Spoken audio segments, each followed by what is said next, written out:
Assalamualaikum warahmatullahi wabarakatuh. Kali ini saya akan memberikan contoh bagaimana penerapan model-model pembelajaran dalam kurikulum Merdeka. Secara umum, model pembelajaran dalam kurikulum Merdeka dapat dibagi beberapa. Seperti pertama, problem based learning atau model pembelajaran berbasis masalah. Yang kedua, project based learning, model pembelajaran berbasis proyek. Kemudian model pembelajaran penemuan atau discovery learning atau inquiry learning. Lalu juga model pembelajaran kelompok atau cooperative learning. Kali ini saya tidak membahas tentang pengertiannya apa, manfaatnya apa, langsung saja bagaimana contoh pelaksanaannya dalam pembelajaran.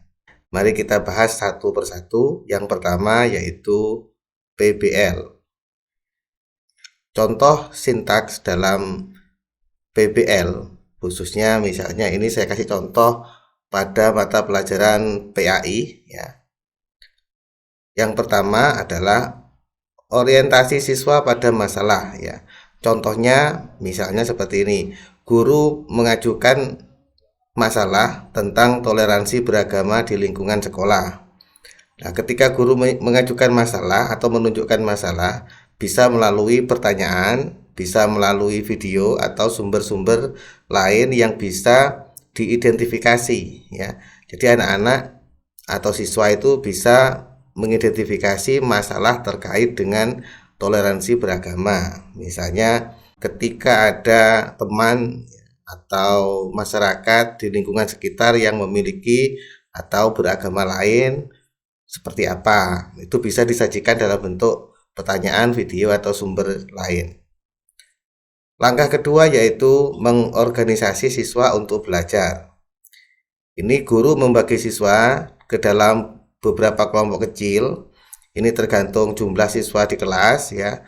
Misalnya setiap kelompok terdiri dari 4 siswa. Tidak perlu terlalu banyak kelompoknya. Nanti di setiap kelompok itu akan membahas masalah tersebut, yaitu terkait dengan toleransi beragama tadi. Lalu langkah yang ketiga yaitu membimbing penyelidikan individu dan kelompok.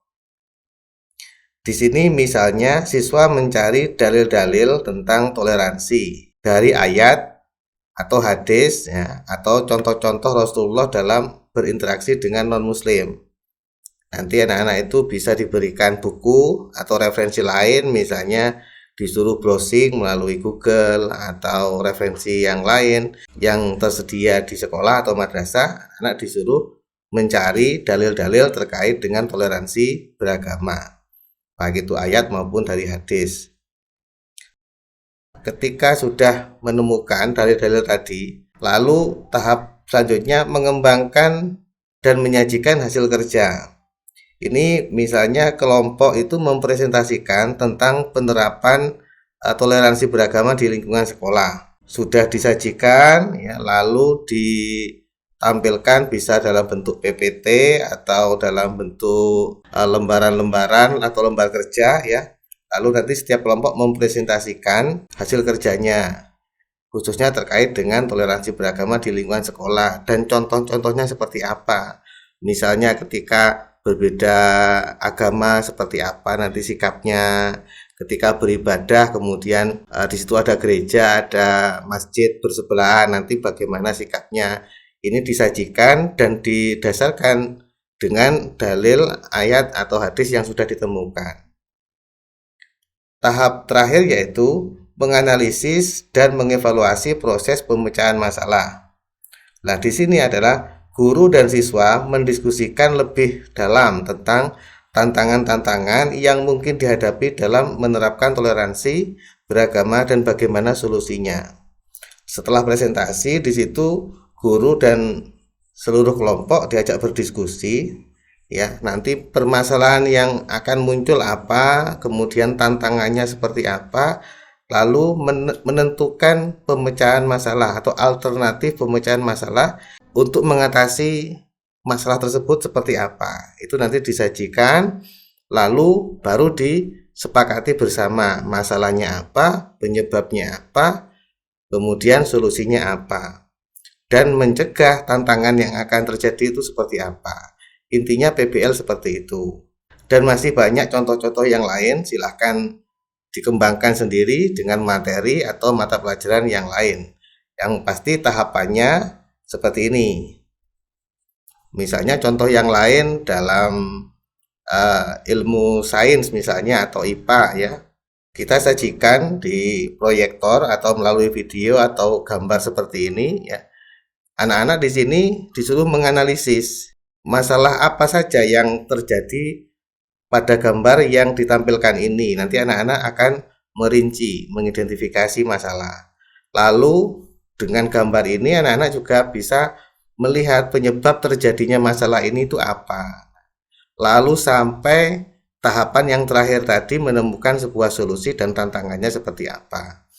Nah, ini contoh yang lain di bidang IPA atau sains. Lalu yang kedua yaitu contoh sintaks PJBL atau Project Based Learning pada mata pelajaran PAI. Ini saya kasih contoh project membuat atau pembuatan video doa-doa sehari-hari ya, karena ini PJBL PAI ini yang sederhana di tingkat sekolah dasar ya atau SMP itu bisa membuat video doa sehari-hari. Langkah yang pertama yaitu menentukan pertanyaan mendasar. Ini misalnya contohnya, bagaimana kita bisa membantu teman-teman di sekolah untuk menghafal dan memahami doa-doa sehari-hari melalui video yang menarik. Ini contoh pertanyaan mendasar yang disampaikan oleh guru kepada seluruh siswa. Lalu tahap yang kedua adalah menyusun rencana proyek. Di sini guru bersama siswa menentukan rencana atau tahapan apa yang perlu dilakukan. Ini bisa berkelompok ya, jadi guru membagi kelompok sesuai dengan jumlah siswanya, lalu setiap kelompok itu menyusun perencanaan proyek dan ini disusun bersama guru juga. Misalnya tahapan yang pertama menentukan doa-doa yang akan dibuat dalam video itu. Doa apa saja, misalnya doa makan, doa sebelum dan setelah makan, doa tidur, doa dan seterusnya. Nah, itu di list dulu, dicatat dulu doa apa saja yang muncul pada video itu nanti. Lalu setelah itu membagi tugas dalam kelompok ya, setiap anggota kelompok diberikan tugas, misalnya ada 4 anggota. Nanti si A bagian mencari doanya misalnya, yang si B misalnya bagian merekam, yang si C misalnya bagian mengedit video, si D bagian mengupload atau mempublikasikan dalam atau melalui YouTube misalnya. Ini adalah pembagian kelompok. Setiap anggota kelompok harus mendapat tugas yang berbeda. Lalu mengumpulkan informasi tentang doa-doa yang disajikan. Barulah setelah itu tahapan selanjutnya adalah mengumpulkan doa, kemudian merekam dan lain-lain. Lalu membuat atau menyusun jadwal proyek ya. Jadwal proyek ini disusun bersama guru. Di dalam jadwal itu bisa dibentuk tabel ya, tabel. Lalu di situ ada target waktunya. Misalnya hari pertama mencari doa-doa yang akan dimasukkan. Lalu hari kedua misalnya membuat desain video yang akan dibuat misalnya. Hari ketiga merekam misalnya. Kemudian hari keempat mengedit video, hari kelima mengupload video melalui YouTube misalnya. Hari ke-7 misalnya mempresentasikan hasil proyek di depan kelas, misalnya seperti itu. Nah, ini harus jelas ya, targetnya kapan, waktunya, kegiatannya seperti apa. Nih. Lalu tahap selanjutnya yaitu memantau kemajuan proyek ya. Di sini guru memeriksa proses pembuatan video dan memberikan umpan balik. Jadi jangan kemudian ketika siswa membuat proyek gurunya tidak memantau atau diam saja. Proses pembuatan itu ya bisa langsung di kelas atau secara tidak langsung guru bisa memantau melalui grup WA misalnya, atau penyampaian kendala-kendalanya apa ya selama proses atau pembuatan proyek itu. Lalu guru memberikan umpan balik, misalnya siswa mengalami kendala ini, guru harus segera memberikan solusinya atau apa yang harus dilakukan. Tahap selanjutnya adalah penilaian hasil proyek ya. Setelah itu proyek jadi, lalu guru menilai hasil akhir proyek. Yang dinilai misalnya karena ini video terkait dengan doa-doa, yang dinilai kualitas kontennya ya, misalnya sudah benar atau belum konten yang disajikan, mungkin ada kekeliruan dan seterusnya. Lalu kebenaran lafadz doanya, misalnya ada lafadz yang salah atau bacaan yang salah, itu menilai, dikoreksi juga. Lalu kolaborasi, jadi tidak hanya videonya saja tapi proses pembuatannya juga dinilai dan lain-lain. Ini menyesuaikan dengan jenis proyek yang dibuat ya. Kemudian tahap terakhir yaitu evaluasi pengalaman. Maksudnya guru dan siswa itu sama-sama melakukan refleksi. Jadi di bagian akhir siswa mempresentasikan lalu memberikan refleksi itu menceritakan proses pembuatan proyek ini mulai awal sampai akhir jadi sebuah karya atau produk, kemudian menyampaikan kendalanya apa dan lain-lain. Nah, dari situ akan saling berbagi ya sesama siswa terkait dengan proses pembuatan proyek dan isi hasil proyek itu. Contoh yang lain yang terkait dengan model PJBL bisa diterapkan pada materi yang lain dan mata pelajaran yang lain ya. Proyek berupa membuat batik. Ini kelompok-kelompok dan yang lain ini membuat proyek batik yang berbeda-beda dengan motif yang berbeda-beda. Silakan dikembangkan dengan materi dan mata pelajaran sesuai dengan yang Bapak Ibu ajarkan. Lalu selanjutnya contoh sintaks discovery learning pada mata pelajaran PAI ya. Yang pertama kita tentukan topiknya dulu, misalnya topiknya meneladani kesabaran Nabi Muhammad terkait dengan sejarah, kemudian hal-hal yang bisa dicari melalui banyak referensi. Ini cocok untuk discovery learning ya. Kita ambil contoh sejarah meneladani kesabaran Nabi Muhammad.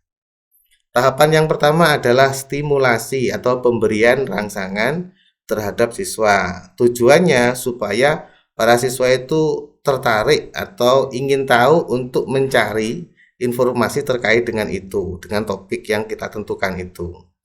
Misalnya setelah guru menceritakan kisah Nabi Muhammad ketika beliau dihina atau dicaci atau disakiti oleh kafir Quraisy ya. Lalu setelah itu guru bertanya kepada para siswa, mengapa Nabi Muhammad selalu bersikap sabar meskipun sering dihina? Ini adalah rangsangan supaya anak-anak itu ingin tahu, ingin mencari informasi lebih lanjut. Tahap yang kedua yaitu pertanyaan masalah.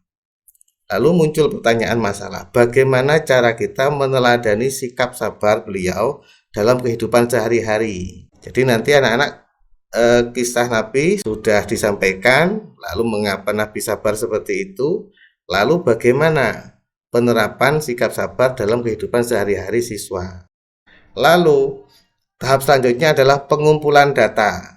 Pada tahap ini siswa diminta untuk mencari ayat ya atau hadis yang berkaitan dengan kesabaran. Kemudian diskusi dalam kelompok tentang contoh-contoh sikap sabar dalam kehidupan sehari-hari seperti apa.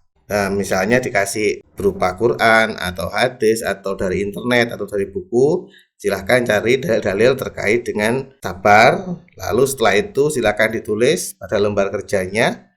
Lalu silahkan diskusikan contoh-contoh sabar dalam kehidupan sehari-hari, lalu dasar ayatnya atau hadisnya seperti apa. Nah, seperti itu. Lalu tahap selanjutnya adalah pengolahan data. Nah, siswa di sini menganalisis ayat atau hadis yang sudah didapatnya, lalu dihubungkan dan dikategorisasikan. Disajikan, diolah data-data itu, lalu dikategorisasikan. Misalnya ayat ini berkaitan dengan hadis ini, misalnya seperti itu. Lalu dikategorisasikan contoh sikap sabar sesama teman, misalnya seperti apa. Sikap sabar terhadap guru misalnya seperti apa, sikap sabar terhadap menghadapi musibah misalnya seperti apa, dan lain-lain.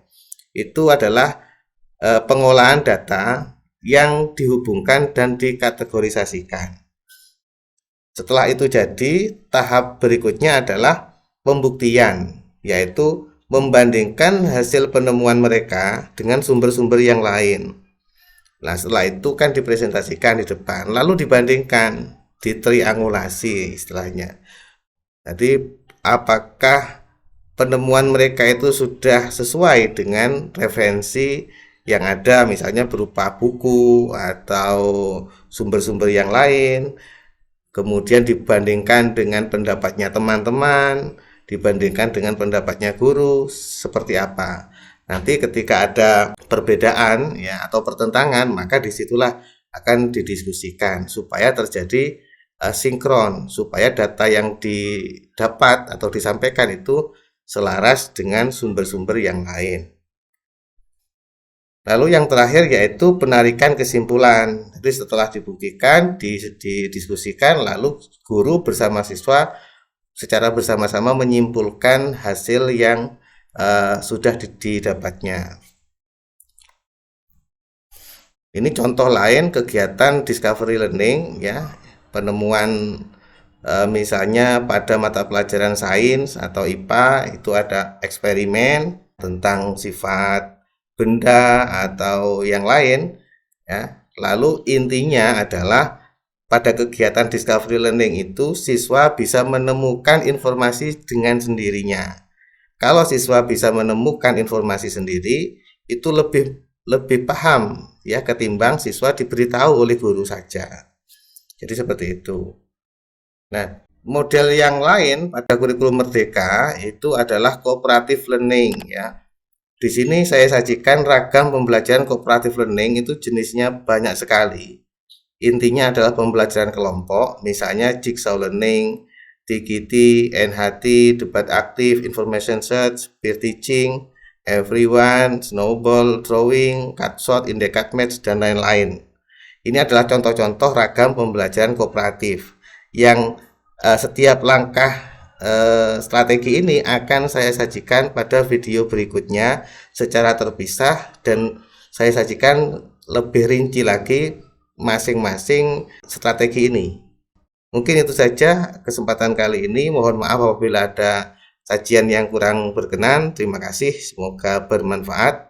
Assalamualaikum warahmatullahi wabarakatuh. Terima kasih sudah menonton videonya. Jangan lupa like, komen, dan subscribe. Terima kasih.